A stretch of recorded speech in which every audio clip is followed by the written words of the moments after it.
Hello, everybody. How are you it. doing? Welcome to Self Love Sundays. It's your sis Tina Ricks, and we have Miss Sunni Soper with us today, and comedian Stacy Anderson at Laugh with Stacy. Look her up on IG. All right, so we're going to go ahead and get started today, ladies. Okay, so we had some questions come in, and we decided that we would be discussing strength after trauma in relationships. This could be, what different types of trauma are there? I'll just start with that question, Sunny. Well, there's physical, verbal, emotional abuse. There's also uh, trauma from events like car accidents, like witnessing a violent act. Trauma is anything that really negatively impacts an event that negatively impacts your ability to process emotions, fear, anger, things like that, Mm-hmm. So. Okay, so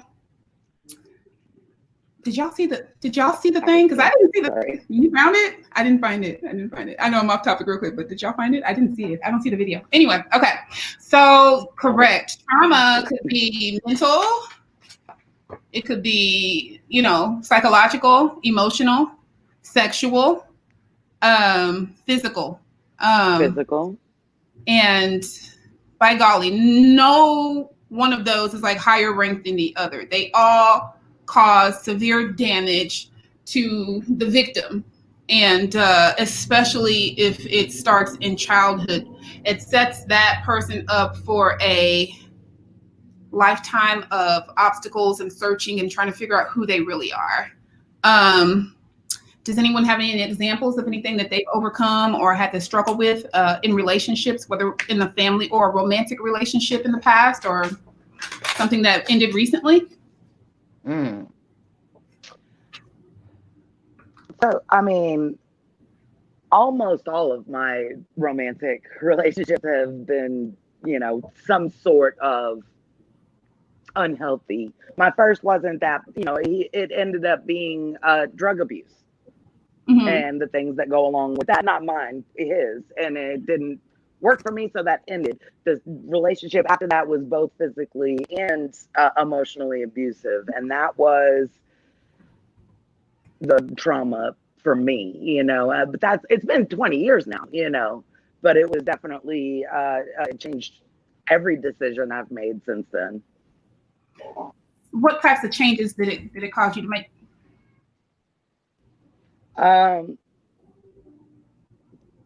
Well, it makes you question your own judgment. Like, how could I have let somebody in that could be under this mask, instead of looking at the person that came instead of looking at the person that came to you in the mask, you're looking at yourself like, how did they get by me? And it's like, oh, they're experts at this. That's what they do. Yeah. Exactly. So, you end up kind of being upset with yourself and kicking yourself in the butt. Like, oh my gosh, how I was like, thought I was such a strong woman. Like, how did I end up in a situation where I'm like a victim of abuse? What? Like, why? Right. I'm a fighter, I'm strong. Like, I can relate to, what you're saying, having been through a psychologically and emotionally damaging relationship. It's just like where anything I did to improve was never enough. There was never a cheer, never an applaud, never, anything positive. Everything was negative, or I wasn't good enough, or I just didn't make the cut at all times. So I'm constantly It was your fault. You're upset. Whatever you're upset about was your fault. Everything is my fault. And it's just so hard, being a psychotherapist and going and helping everybody every day. And then you come home and your house is just the complete opposite of what you do day to day. So you're only happy at work. So you become like a robot. So you're there helping everybody else, but you're dying slowly. It's a slow chip away at your self-identity, self-confidence. Didn't really chip away at my self-worth, but self-confidence, your identity, and your ability to be in a relationship. You know, it makes you feel like, why can't I have a healthy relationship?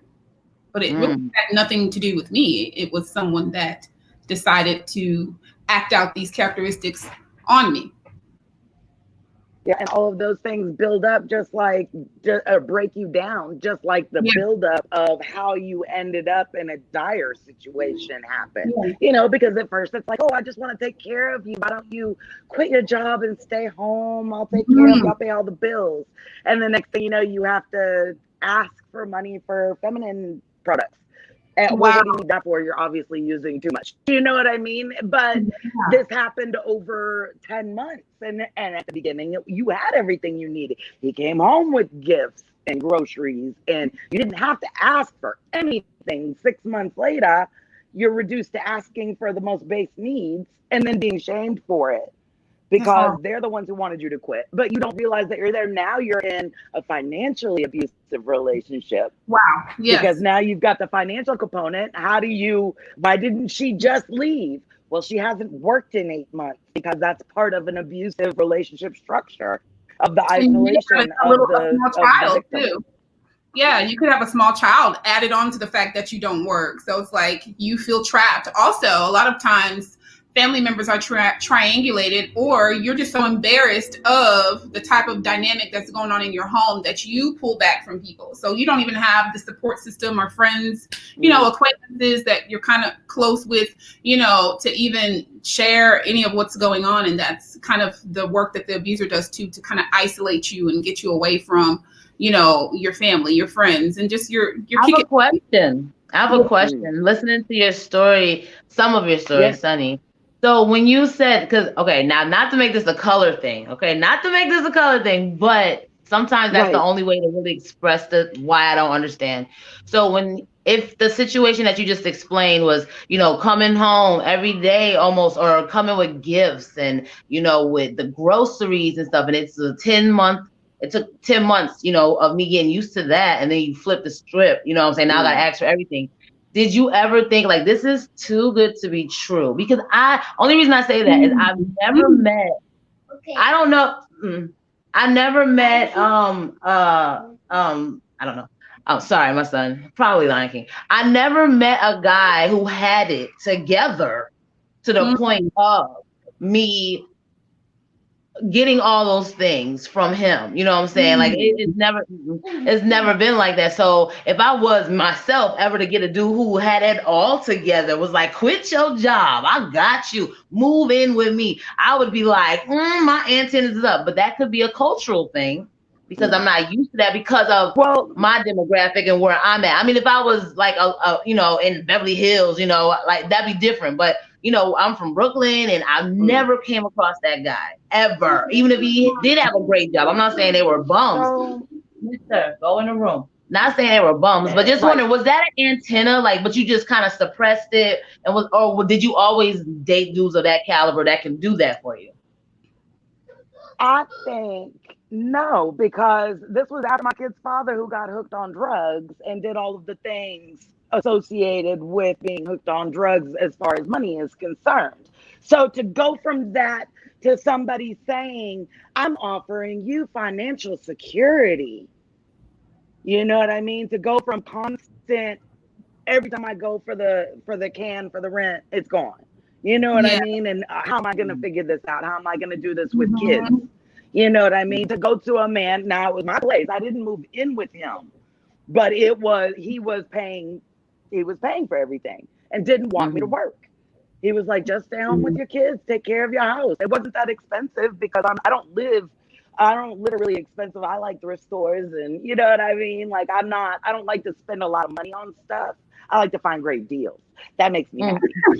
So I'm not a very financially demanding person in the first place.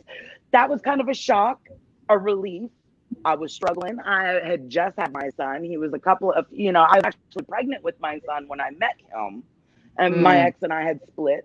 And my daughter was like 10 months old. My son, I was 7 months pregnant when I met him. And I was also 21. That's the dream life. This man's going to sweep me off my feet. He's going to help me with everything I need. He was like, go to school if you want to. Don't worry about your stuff, your bills. Yeah. I'll support you while you go to school. And I'm thinking, this man loves me. Holy shit, I found him. You know what I mean? Was he older than you?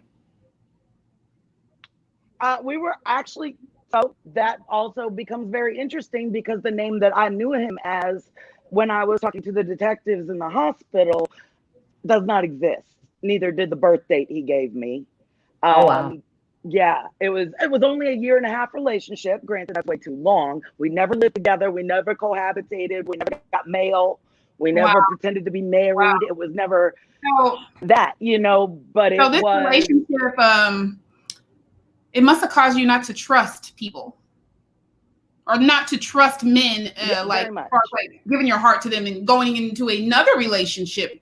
Did you have another relationship after that particular abuser?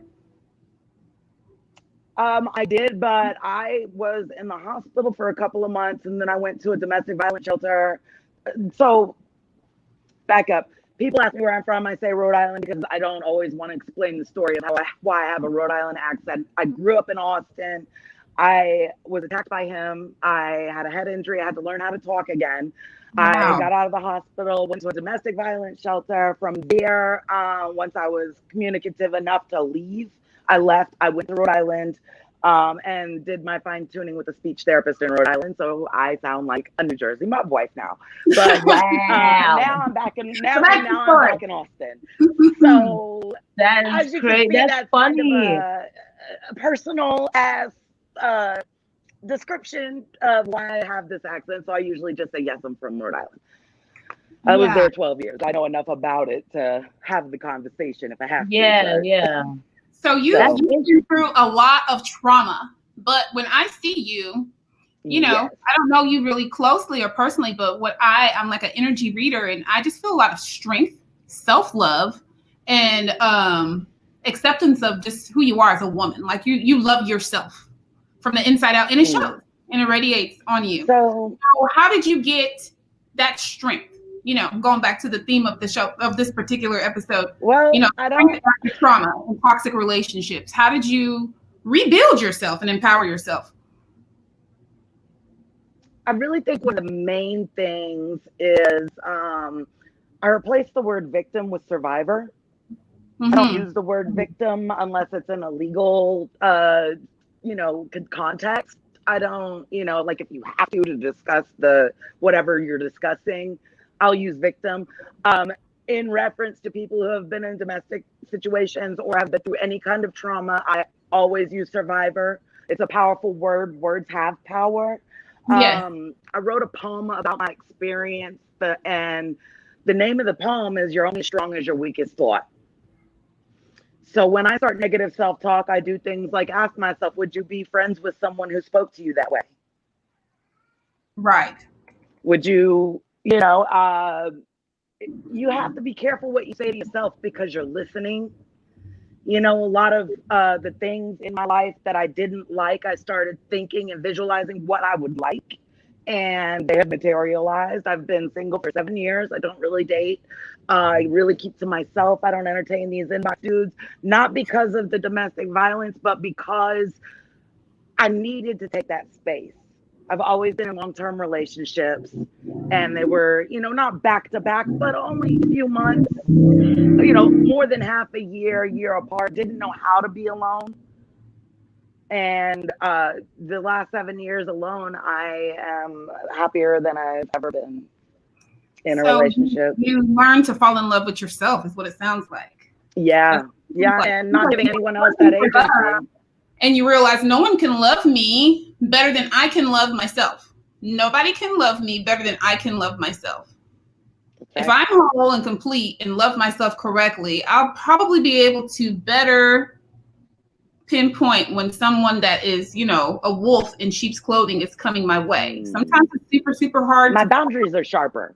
But boundaries, there you go. Because there's some things that they do that's almost like, it's like going down a list and they all do the same thing. These toxic people, these strange demons that like to come and find people that are really sweet really accepting of people who've had like a failure or an L in their life, and, you know, really willing to come on board and be on the team with that person and not judge them or anything, and have probably been through some trauma themselves. So they sniff you out purposefully. They're predators, and they profile you. They've been lying all their lives. They're really good at it, so it's going to be hard to catch. But guess what? Time can start to reveal things, right? So if you're not moving fast in that relationship, you know, and you change the pace up, you'll be able to slow it down and really look and say, wow, I do feel really nice. This guy is love bombing me right now. I'm going to still keep on putting the brakes on it. They'll probably leave because they're going to realize that they can't, you know, apply that pressure speed that they're used to. A little quick for the love bombs. You know what? Right. I just want to jump in real quick because I do not relate to anything that either one of you are talking about. However, I relate to, well, I don't relate, but what you guys are talking about is what I try to avoid. For a good part of my life, I wanted to avoid that because I have friends. Like, I have friends and family members who had a loved one, you know, a significant other who seemed like, wow, what a blessing. You know, God bless y'all's relationship. But then it was something else when they're not in front of our eyes. And that, I was like, what? When you would hear, like, it'd be a story, like, who did what to who? You know, and I was like, yo, if they could be that cunning and look that good and be like that well hidden, I don't want that for myself. So, but I used to beg for a relationship, but I was without a relationship for years. I've never, like, Sunny, everything you talk about, like, I was afraid to be alone. I was always alone. Yeah. I always was alone. I learned at a young age to love being alone, but like just to entertain myself and know what I like or whatever. But I was lonely as I got older because I never seen a successful relationship in my family. I seen couples, but I never seen a successful one where you learn how to imitate that successful relationship. So I didn't have anybody in my family who I cared about that had that. So I didn't know how to have that. I seen the bad stuff, the bad stuff that my friends and younger family members had. I didn't want that. So I knew there was two things I didn't want, but I didn't know how to go after the thing I did want. So when I would deal with dudes just for pleasure purposes, you know what I'm saying, going on dates or just whatever, short, like watching movies, going on, you know, stuff like that. I didn't know what to do with them after the entertainment was gone. I had no clue. I was like, what are we supposed to do? Talk? You're like I didn't know. So I would never have a relationship because I would dead them after that. Like, we go on a dinner, date, you know, go to my comedy show, you know, have private time together. But after that, I don't know what to do with you. So that kept me alone. I didn't have no clue, y'all. I had no clue. I knew how to entertain me because I always was alone. You know what I'm saying? You had your boundaries up because you learned from people's stories around you and you didn't let anyone ever take advantage of you. So you just kind of kept it, you know. It's like watching Maury. You know what I'm saying? You watch Maury, you be like, oh, heck no, not the father. I bet you I would never experience that. So what you do,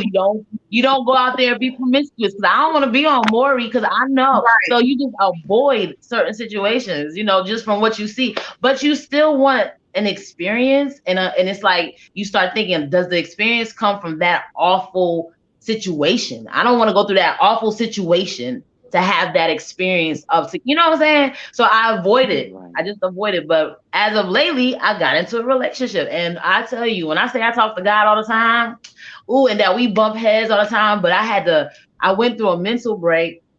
Speaking of self-love, you know what I'm saying? Like, I went to a mental break and I remember talking to God, like, I want, you know, in my mental break, I ended up going into church and spirituality and stuff.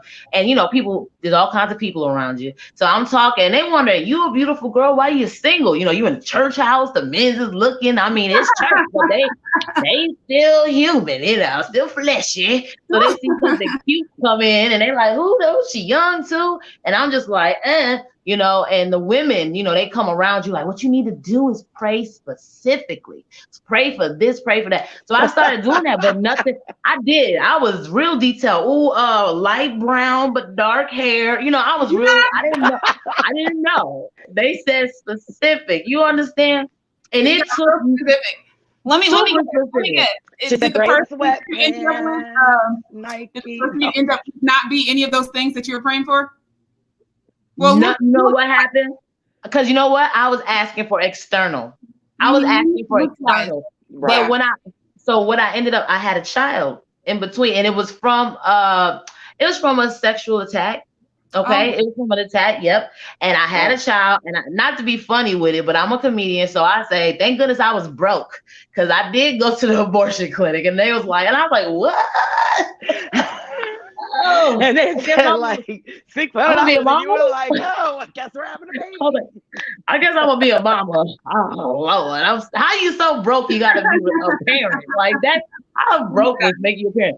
But like, I'm just making fun of the situation because it was. But with my child, I didn't know that I had low self-esteem. You know what I mean? So it's easy to be by yourself because you don't judge your clothes. You don't judge that your hair ain't right. You know what I'm saying? Because you with yourself. How you going to do that? So that was another way of protecting myself because my esteem was so low. I know how to entertain a man when I'm dolled up and I'm on stage and we being entertained by TV or our dinner. But after that, in my real, just being naked, basically, I didn't know how to really, I don't know what to do with you. You got to go. You can't see that because I don't like to see that.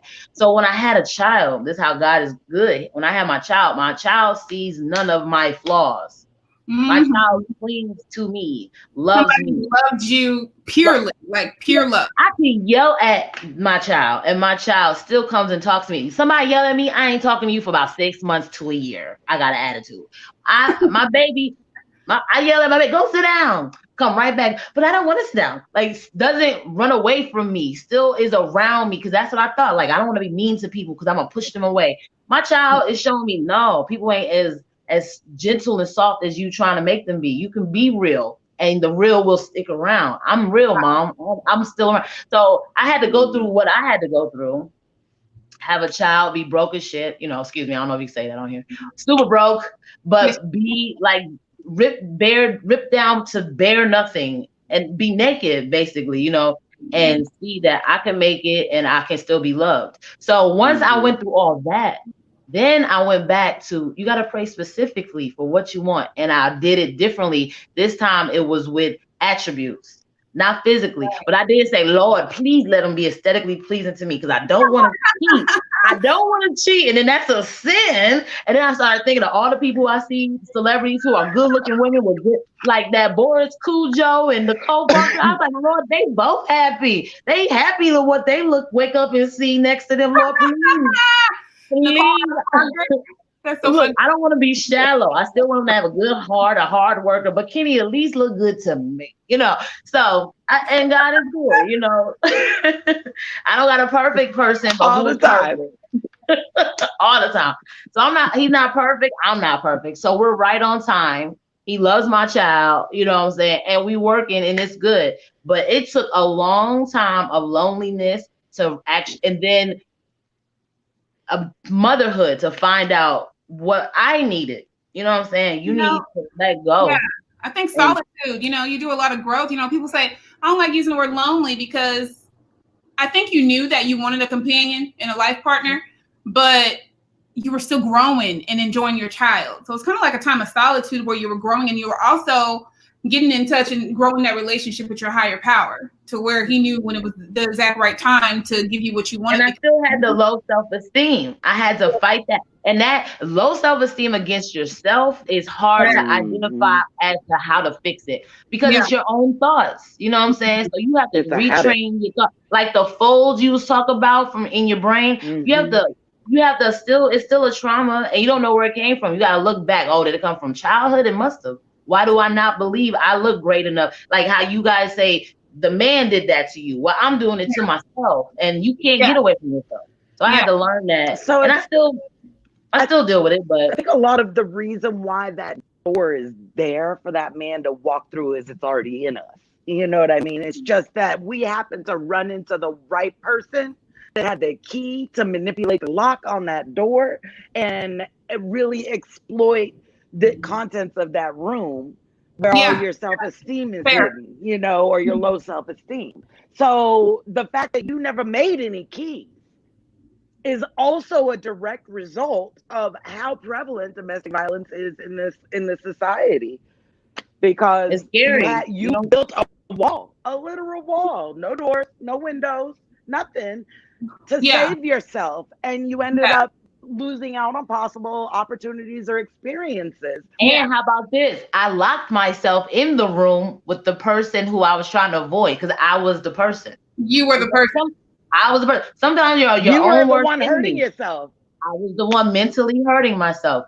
But it was like I'm a Gemini though, because I be cute when I want to be, and I'm like, yes, girl, look at you. But then all of a sudden, I'm like, what you can't keep him happy, girl. You don't got this, that. You might as well send him home and don't just all of that go negative start over. It's so damaging. It's so damaging to your inner man. So damaging, because these things are just replaying in your head over and I'm not good enough, or there's someone better than me, or something strange like that, right? So you gotta retrain and renew your mind, and you literally have to like relearn. You got to research and reroute those thoughts, right? You got to literally be like, nope, we're gonna stop that, and we're gonna. And you have to relearn how to talk to yourself. Absolutely. Well, TV and reality TV, they show all these girls that done got pumped up, beat up, swole up, tied, pulled tight, and they can afford every yacky down to their toes and the red bottoms and all that. And you looking at yourself like, I just went to Walmart and did a $30 shopping spree, and this don't look. I need you to stop watching Darcy and Stacy. Did I call you gotta start watching the show. I don't know Darcy. They say that comparison is the biggest stealer of joy. Oh my gosh, they're a nightmare. We're on our own journey, we don't know what they did, how they got their money or whatever. We don't know who their family members is. A lot of them have family members and stuff in the industry already. In the industry. So they're not starting somewhere. They were in 90 Day Fiance, one of the 90 Day Fiancés, and now they have their own spinoff because they're twins. Oh, the twins. The twins. Oh my God. Their lips look like a step. It looks like a step. Their lip, you could just, it's so Botox. Wait, which twins? Is it the Claremont twins? They're from the women. From 90 Day Fiance. They're blonde. From Connecticut. Oh, they look like Russian. Gotta look it up. With heels on. Like everyone's buying these fake bubbles on their body. Yes. We're all okay. Well, we're in Austin, so it's a place where you kind of learn to just be authentic. I live in Houston. I also used to have a boob job. I don't anymore, as you can see. There's not really much there. But moving here, I really just found myself, and I thought I knew myself. The sad thing is because I really thought I knew who I was in Houston. Okay, but when I moved here, I did a deeper. It's like there's different levels to self-actualization and that inner peace, right? So my level of working on myself became more extensive, and I said, oh, there's problems. Well, you had a traumatic childhood, and some of the things that you're doing is causing you to have these bad romantic relationships. You're really strong on your career side, and you're not horrible on this side, but you're allowing people to say and do things to you because that's what you've been used to your whole life. So if you come from a family that has narcs in it, you're probably going to continue to get into relationships with narcs. Narcs means narcissistic, and there's 3 different types of narcissists, okay? And you're going to keep getting into relationships with people who take, and don't give. So you're constantly giving your time, energy, strength, reassurance to this person, and they give you nothing back.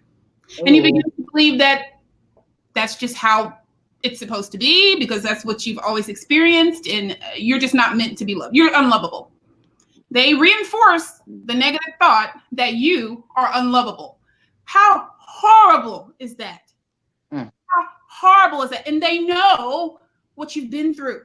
So they literally manipulate your trauma to control you.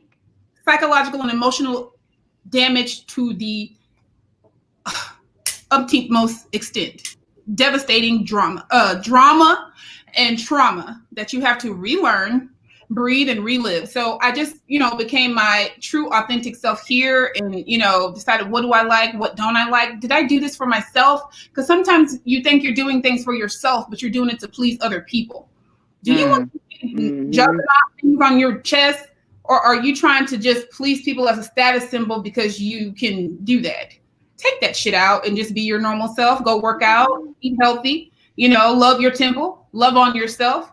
And the more that you start to add value to your inner man, you're going to be more invested in doing things to your outer man, to your outer body and physical body and all that kind of stuff. And then you're also going to be more aware of people that are toxic. And if you're still in that relationship with that toxic person, things just start to change. The blinders start to fall off and you start to realize, this was never me. How in the world? Where's a whoop? Where's a paddle so I can spank myself for getting into this kind of a relationship, And you have to also be nice to yourself once you find that out. Oh my gosh, yes. I had to tell myself and tell others, be kind to yourself, because I started to notice that pain in other people. Once I identified my pain, I could tell exactly what was going on with them. So my theme is always be kind to yourself, be kind to yourself, love yourself, be kind to yourself. Tell yourself positive things, speak positive things over your life, never reinforce anything negative, never feel like you have to be on the defense all the time. That's not a relationship. You should not be on the defense and having to tell yourself you're a strong Black queen every day. Like, I mean, it's good, but not to prove a point to your lover. That's horrible. The person's not esteeming you. Right. So you're like esteeming yourself in a defensive way, but that's hurting you because you shouldn't be angry to esteem yourself, right? So, when you lose. So I think another thing that I've found a lot of strength in that I didn't previously have. Oh my goodness, I hit the wrong thing. Sorry, I was trying to make that go away. I was trying to do this and it was like, no, we'll go look at that. I was like, no, we're busy. Okay. Anyways, one of the things no, we're busy. I made a post the other day that said pack your bags, we're going on a tangent. Like, that's my life. So that was your tangent. As promised. So one of the things that I found a lot of strength in was saying no. Saying no to things that don't bring me joy. Saying no to things that I don't. Granted, it's fine to do something for somebody else that you will derive no benefit whatsoever from. That is fine. But it is not okay to say yes to every single ask that comes your way that does not bring you joy. You need to figure out at what level that person is in your life. Would they do the same for you? If that answer is a yes, then you go do the thing that doesn't bring you the joy. If they wouldn't and it doesn't bring you joy, then why are you having this conversation? No, go call somebody you would do that for. I love it. Absolutely. So what made you start doing that though? How did you know that you needed to do that for yourself? I don't think that it was a cognizant realization. I was diagnosed with psoriatic arthritis. It's a very aggressive arthritis.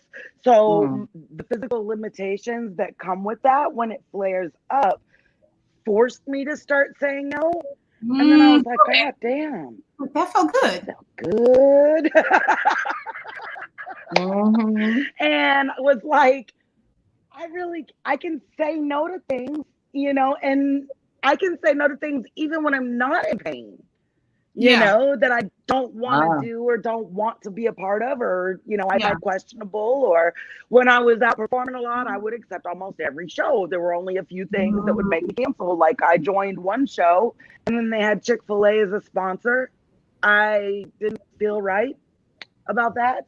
So I bailed out of the show. I gave her 3 weeks notice. I wasn't like, I didn't the night of like, oh no, there's a Chick-fil-A poster, but I'm not performing under the Chick-fil-A poster.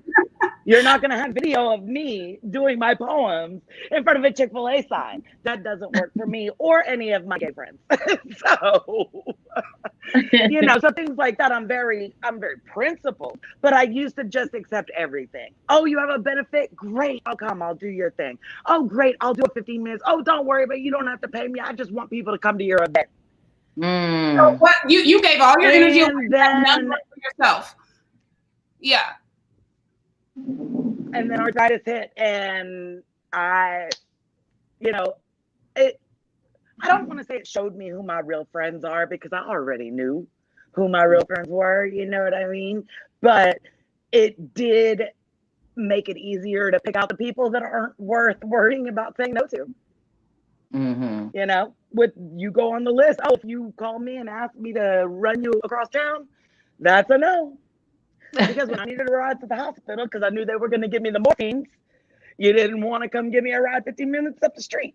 So, and drop me off.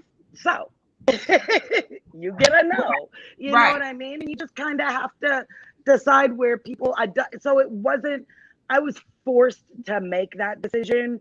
In hindsight, realizing the strength that I have derived from that. That energy of being able to, having to prioritize. So I want to extend that to anybody who may not be having those physical limitations, but are still finding themselves overextending and exhausting. Think of your energy and your life like a bank account. If all you ever do is withdraw, you're overdraft. That's expensive. Yes, indeed. That's expensive, and it's either going to be expensive like this, or it's going to be expensive in your health. And you also, need to sit down, or your body will sit you down for you.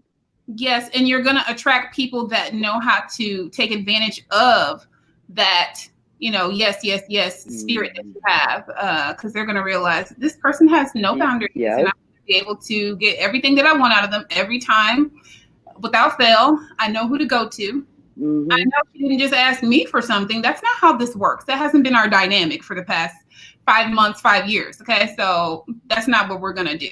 And then you realize whenever you need something, you probably have 0 to 2 people, but you've been helping like 20 people. And it's like, hold on now, this isn't good. And then what does that do? That can reinforce what? Some kind of weird self-identity or self-esteem thing. Like, I'm just not worthy of even asking people for help. Or nobody will help me because I don't deserve it. He was always right. Something so negative, right? Like, oh, you don't deserve to be. No one cares how you feel. No one cares that you're tired. Finding negative ways to justify the behavior. So I broke myself out of that, like I said earlier, asking.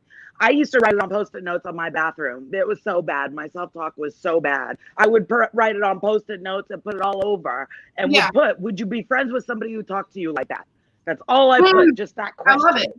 And it made me hold myself accountable, because I wouldn't. I wouldn't be friends with somebody who talked to me like that, telling me I'm not worthy. Fuck you. F you. Who are you? Okay. I got upset. I'm sorry, the New Jersey house. I'm going to put them in a trunk. That imaginary person. We're keeping it as real as we can. If it comes out, it comes out. I've cussed too on the show too. I have. Put them in the trunk. Put them in the trunk. That's absolutely. Funny. I think in New England, the F word is conversational. So that's so funny. I think, what I'm hearing is just strength, power, knowledge, and a time. So it sounds like, someone may run into one of these relationships at some point, and we hope that they don't. I want, to have a platform where we can kind of, help point some of these young women our age in the right direction, and, tell them the signs to look out for in these abusive relationships. Miss Stacy, can you think of any 3 warning signs that maybe you could, share with a sister or brother? Men get abused too. That may be listening. Yes, they do. And just give them some things that they can look for, before they get into some of these relationships, and maybe some things that they can look for, on whoever's trying to be with them. They can look for in themselves to find out what's going on inside of them that could possibly lead them into a bad relationship. A bad relationship. I would say friends can be abused too. You know what I mean? Like everything Sunny you was just saying, and Tina that you agreed with, that can be in a friendship as well. And unfortunately, our society is leaning more towards a political correct society, which makes you not tell people your truth. Like if somebody asks you something, you don't want to tell them no, because that's not politically correct. I guess I can help, which puts you in a place of vulnerability, because now you are more susceptible to being used or having to go deal with cancel culture, because you're not doing what we want. You're not placating to what we want, what I want. And I'm going to say something, or I'm going to make you feel bad about it. So I would say, look out for that person who never can offer a compliment or a helping hand, who's never available to you. Like, it shouldn't be like I have to schedule myself within your confines of available time. If I'm your friend and I really need you, and you never can drop everything and come, not saying that's what you need to do for every time, because that could be just drama, but you as a true friend, you know what I'm saying? And I guess in a relationship, you should look for that too. He should or she should come to you, not like, okay, I'll be there in 8 hours. Like, whoa, why? Like you know. So I'm just saying what I think, because like I said, I don't really know that relationship. I'm a fly on the wall. But if they're super like about themselves, never about you, they never can help you like you help them. It's always taking from you, like you said, sucking all the energy. You know, you always withdrawing money from the account, never putting back in. Those are great signs. Too good to be true. That's my third. If it sounds good to be true, don't be like, ooh, that's the Lord blessing me because it's too good to be true. Look at God. No, look into that and make sure it's real before you sign yourself to something. What they say, sign a check that your ass can't cash. You know what I'm saying? Watch yourself. Right. So I guess because the devil those are comes great. in gold paint. Exactly. The Midas touch is not real. So pay attention. And that's just me fly on wall, not that relationship, but friendships and hearing of my friends and what they've experienced in their relationships that were bad. Great advice. Great advice. It's Thanks so important to bring up the friend aspect. Yeah. So many people do not realize how toxic a friendship can be because there's no romantic aspect. But think about, have you ever had a boyfriend and you had that one toxic friend that is always like, oh, you're my best friend. That's my best friend. And then every time they possibly mention it, they claim you as their best friend. They put that tag on you. Then you start dating somebody. And now they're creating problems between you and this person that you're dating, and you're thinking, oh, that's my friend. She would never, that's my friend. She would never do this. Meanwhile, he really didn't do anything. It's your toxic ass friend trying to get you back to herself. That is another domestic abusive relationship. Because domestic is really all it means is interpersonal. It doesn't be a family member as well. The same domicile. Yeah. Could be a sibling. Yes, it could be so many things. Yeah. So I say look out for insecurities. Like, why are you looking at that guy? Why are you looking at that girl? Anytime if you're like, damn, then you can be like, why are you looking at them like that? But if it's like why are you looking at that girl? You're looking at that girl because there was movement in your peripheral vision. Like, that's a red flag. Some people operate covertly though. So they won't say all that, but it'd be like, let's say y'all are going to an event, Christmas gala, holiday party time, right? You get all pretty, you got your makeup done professionally, you have on your cute little bun, you have your curls all pretty and everything, you have on a pretty gown, you come out with your pretty new clutch that you got. And oh yeah, and you got it all for a bargain because you said you know how to bargain shop. You come out and you're looking like fabulous. You are looking like New Year's Day, okay? New Year's Eve or both, okay? And this person has no real reaction to it. They're just kind of playing on a video game or looking on their phone, and they're like, "Are you ready? Because I've been ready like for the past 15 minutes. Can we go now?" That those are things. But that is a flag. That's a flag. Okay, you get a promotion, and you come in and you go, "Oh my gosh, I just got promoted from team lead to supervisor." And they're like, okay, I've been a supervisor for like 5 years now. So, there's still a lot of work that comes with that. What salary did you get? And you're like, oh, like an extra, like Stacy gave me $2,000, extra. That's it. They're giving you all that work, and you're going to be taking time away from being home for just an extra $2,000 a year. And I got to go play basketball. I'm out of here. That's also abusive. That's also abusive. So, some of that stuff you won't spot right away, but those are things that chip away at you over time, and you just like blow it off. Like, oh, maybe he's in a bad mood, or, maybe it's not that big of a deal, so you start to just like your significant other creating arguments with other family members to keep them so that if they're always at odds, none of them are going to come to the house. That's another way to isolate you.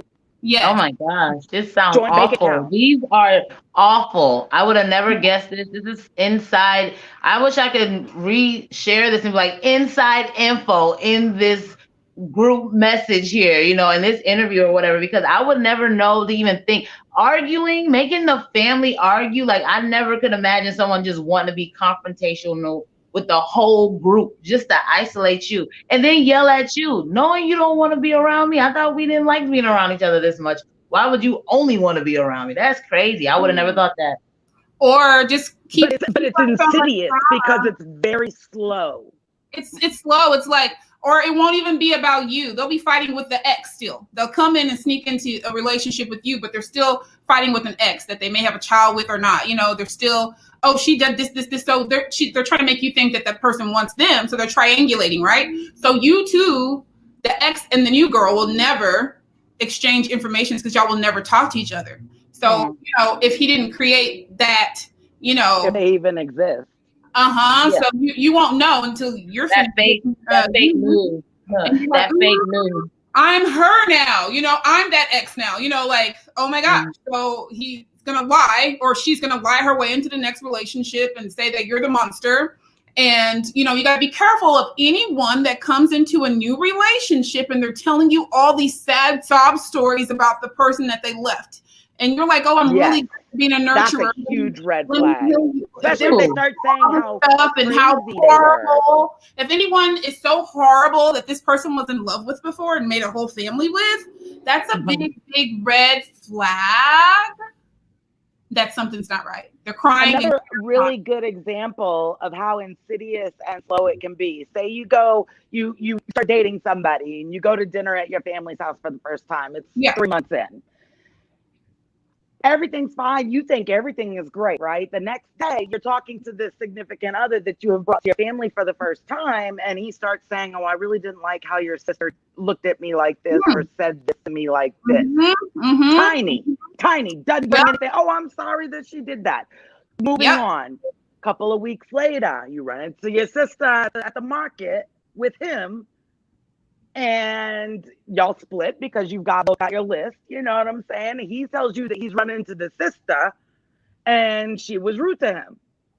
Now if you're confronting the sister for being rude to him, she thinks it's when y'all saw each other all three together because she didn't really speak because she's in a rush. Yeah. Not realizing that he's told you that he had a whole nother interaction with this sister on the other side of the grocery store that never happened, but you don't know that. That is how you create a very slow and insidious wedge between people who love each other and will protect each other so that you can get that person alone unprotected. Or at least tolerated each other, right? At some point, to where if you needed them, they were there. Now, you know, once you get deeper into this relationship and more abuse has occurred, you can't even call that person, you know, and be like, hey, this is what's going on. By the time you do need to call them because you have no other choice and no one else to embarrass. This sounds like a horror movie. I'm sitting here listening because I can envision it, and I'm just like this. This is textbook domestic violence. It is textbook domestic. And then once you're isolated and you've got the joint bank account, you don't have your own money. Then when he gets upset, he does things like punch the wall. That's your first sign that physical violence is going to start. If you're with somebody and they punch a wall, I'm talking to anybody watching this. If you are with somebody and they're angry enough to punch a wall in an argument, fucking pack a bag and leave. Just then, that's it. Live in separate places. It's gone too far. It's not going to do anything but escalate from there. You do not want 27 broken bones. You don't want to learn how to walk again. You don't want to learn how to talk again. You do not want this experience to have this conversation. You don't want to be the voice of information on this topic, but you feel like you have to save someone else from the same experience. So absolutely. And internally, things that we need to check for before even trying to put yourself on the market. Are you healthy? Have you healed from, you know, childhood abuse, sexual abuse, anything that may have happened to you? Have you sought out therapy? Are there some gatekeepers? You're never going to hear me stop talking about gatekeepers. You need to belong to a tribe. You need to have a tribe. And if you don't, you need to go pay for a professional one, like a therapist, a pastor, if you go to church, somebody that's a mentor, someone that's been in a long, healthy relationship, and you ask them for advice and you want them to be the gatekeeper for you. Never go out there. I don't care what your childhood was like, how your life's been, how, you know, you kind of been like a fosterish kid, basically been out on your own, you know, been through stuff. So you're tough and you can make it. No, you cannot. These people can sniff you out. They know exactly what they're looking for. They know exactly how they want it. And they know exactly what they're going to do to you. And they're going to know that they can say, I might get about 5 years out of her. Like literally, that's what's going on in this person's head. Oh my God. Yeah. And as soon as they ask you to start keeping secrets for them, keeping things away from other people in your life, like what they do for a living, that's red flag. Red flag. You should not have to keep secrets in an honest relationship. I am loving this adorable little baby popping their little head out behind you. Hi. Hey. Hey. Hi. I didn't even see him. I was so into what you were saying. I didn't even see him. Yes. He So snuck in. There's a I lot of keep seeing his little head. I'm like, I want us to have like a part 2 of this, and you know, Miss Stacy, I'm gonna put you on a lighter episode. I want you to come back on a lighter episode, but anyone listening, I want to be on that one too. Maybe you gotta come back. You gotta help with the physical abuse part, because I have not gone through physical abuse, but I've gone through a lot of psychological and emotional abuse, because I can just take on so much. I'm a therapist, so you know, in an empath, I attract narcissistic personality. Like it's like something I that bet it's hard for you to set a boundary for where the line is for your interpersonal relationships, as far as them sharing their mental health issues with you.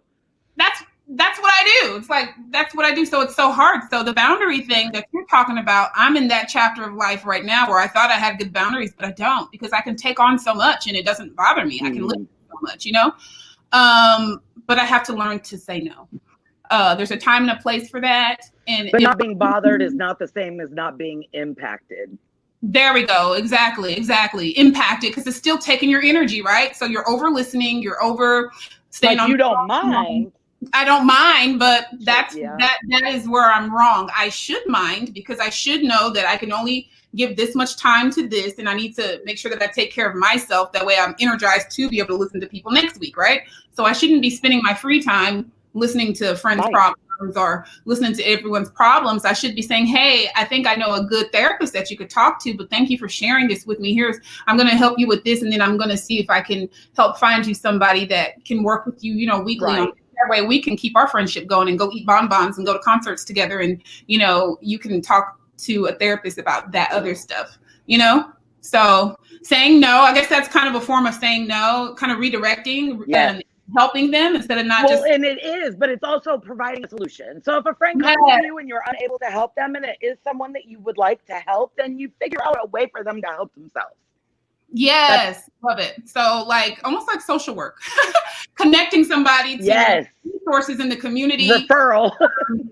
There you go, referrals, and helping in that manner, because I do have people. Random people or artists or musicians, anyone, then they come and they talk to me, and I don't mind talking, you know, but ultimately I'll say, okay, we got to get you in a rehab center. Okay, we gotta tell your mom or dad what's going on. We have to share this with somebody else. You let them talk long enough to triage to figure out where they need to go next. And I do feel good that people trust me with their information. It means a lot to me that someone would think to pick up the phone and call me, or to message me and say, hey, SOS, I need help. I love that, but I also know that I have to have like a balance with that, and then know what to do, you know, like you said, provide a solution, you know, and take your time back. Yeah, and you have to, because nobody's going to let you or be like, you know what, you went 5 minutes over today, sweetie. Let's just give you that 5 minutes back. No, no one's going to do that. You're going to go 5 minutes over, and they're going to be like, can we go 10? You know? Can we go 20? Can we go 30? Exactly. Well, guys, exactly. Wonderful conversation today. Can you believe we've already hit the 54-minute mark? So we're going to wrap, and I'm going to allow you guys to tell us about any projects that you may have going on, where people can find you, what your social media handles are. And Miss Stacy, we'll start with you. All right, you can find me on Instagram, and I Laugh with Stacy. I'm on Facebook, Stacy Anderson, or you can follow my fan page, Laugh with Stacy. I'm still out here doing comedy in these streets, you know. Pray they don't shut the world down. So, you know, we're essential workers out here. And I'm a mom, so, you know, I got a kid over here bombing just gotta heckle me. But you can find me on social media because I can't plan far ahead because we don't know what we're about to do. Are we doing a closed shutdown or not? So just check my social media handles and follow me. Like I said, Laugh with Stacy on Instagram. So that's it. All right, Miss Sunny. Anything you want to share with us? I do lots of things. Yeah, for sure. So my previous job, I was an executive assistant, and I just decided that I wanted to get a job where I only had to work 8 to 5 so I could pursue creative outlets.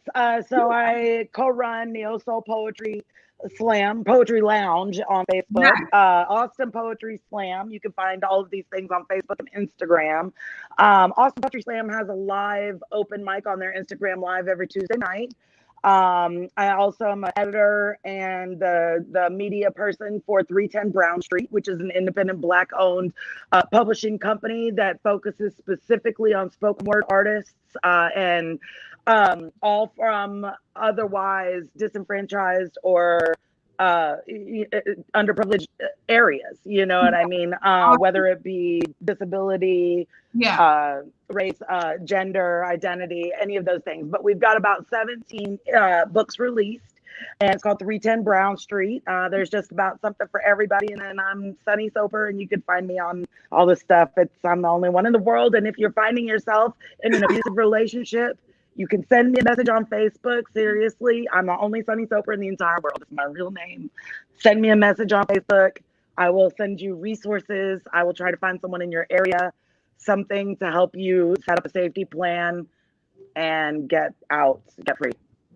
It's better on the other side. So much, ladies. Thank you guys so much for joining me. I'm going to be really quick and introduce myself too. I'm Tina Ricks. I am a licensed psychotherapist, and we have clinics in Austin, San Antonio, and Houston. It's called Better Path Family Counseling and Consulting, and the website is betterpathcounseling.com. Also, I am a film director and producer, and we have an 8-part docuseries called Music and Mental Health. We actually got a opportunity to be on the news. So we were on Fox 7 News here in Austin, and that aired today. So check it out on the Thought Positive Media page. You can find us on Instagram at Thought Positive Media. You can find us on Facebook at Thought Positive Media. There's also music going on, and we'll talk about that at another time. But we just thank you guys for joining us. Please share it. Please look up the guests that were here, support them, support their endeavors as well.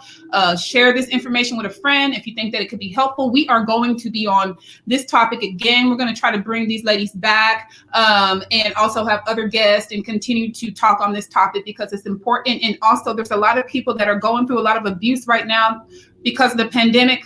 Children, women, men, kids, everyone. A lot of abuse, a lot of child abuse, has risen as well that I've seen in, my practice. So, just look out for signs, guys, and also start to learn what the signs are so you know what is being done to you and it's not you. Okay. All right, guys. Take care. Peace, love, and light, and we'll see you next Sunday. Thank you guys so much. Bye. Bye. Bye. Bye.